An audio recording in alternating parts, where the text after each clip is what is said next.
ages 65 to 75 was interviewed. These interviews were the most poignant, probably because most of these women had never had a vagina interview before.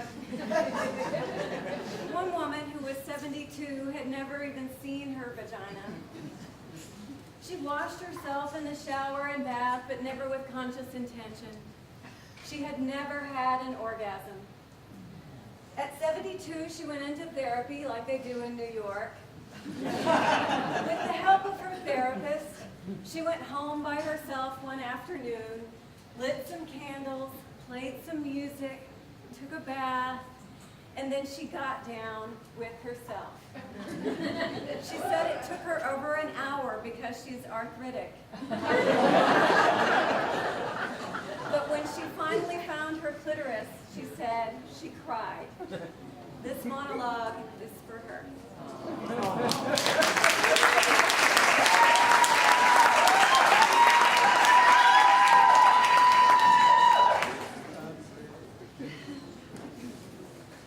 Down there?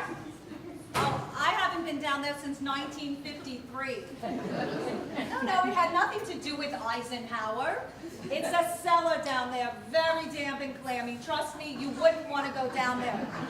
Smells unbearable. Gets in your clothes. No, nothing happened to it. It didn't catch on fire or anything. It wasn't so dramatic. Well, no. I can't talk about this. What is a nice girl like you going around talking to old ladies about their down theirs? We didn't do these kinds of things when I was a girl. What? Jesus. Okay. There was this boy, Andy Lefkoff. Oh, he was very cute, and I liked him. Tall like me. He asked me for a date in his car.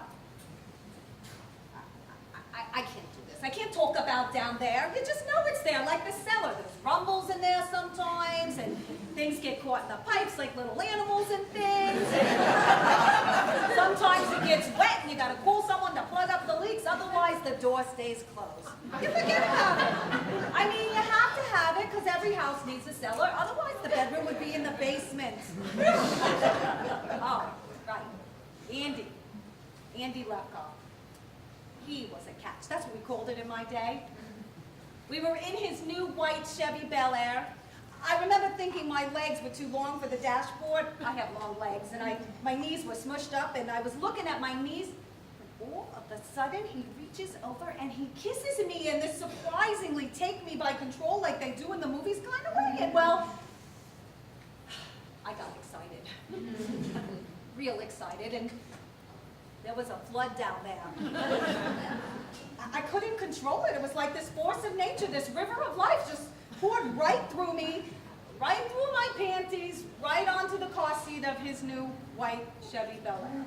Now, it wasn't pee and it was smelly. Well, I didn't think it smelled, but Andy said, that it smelled like sour milk and that it was ruining his car seat and that I was a stinky, weird girl. I wanted to explain to him that I wasn't normally like this, that his kiss had caught me off guard. I tried to clean the flood up with my dress. It was a new yellow primrose dress, and it looked ugly with the flood on it. When Andy drove me home, he didn't say another word, and when he closed the door, I closed the whole store, never to be opened again. I mean, I dated a little, but I was always too nervous about the flood, so I didn't do it anymore. I used to have these dreams. Oh, the dopey. Why? Burt Reynolds. I don't know why. He didn't do much for me in life, but in my dreams, it was always Burt and I, Burt and I, Burt and I. We'd be at, it was always the same dream. We'd be at one of those places, the kind at Atlantic City, that restaurant with the thousands of waiters and the chandeliers, and we would be laughing. We were always laughing, Burt and I, and he would give me an orchid corsage, and I would pin it on, and then we would laugh some more. We were very happy together, Burt. And then he would take me out into the middle of the restaurant, and just when he was about to kiss me, the entire restaurant would begin to shake. Pigeons would fly out from underneath the tables. I don't know what the pigeons were doing there. And the flood would come straight from down there.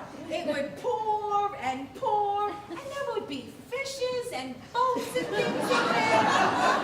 And the whole restaurant would fill up with my flood. And there would be Bert, standing knee-deep in my flood, looking horrified that I'd done it again. Horrified as he watched his friends Dean Martin and the like swimming by in their tuxedos and evening gowns. I don't have those kind of dreams anymore. Not since they took out everything that has to do with down there. The uterus, the tube, the whole works. The doctor thought he was being funny. He said if you don't use it, you lose it. Truth is, it was cancer.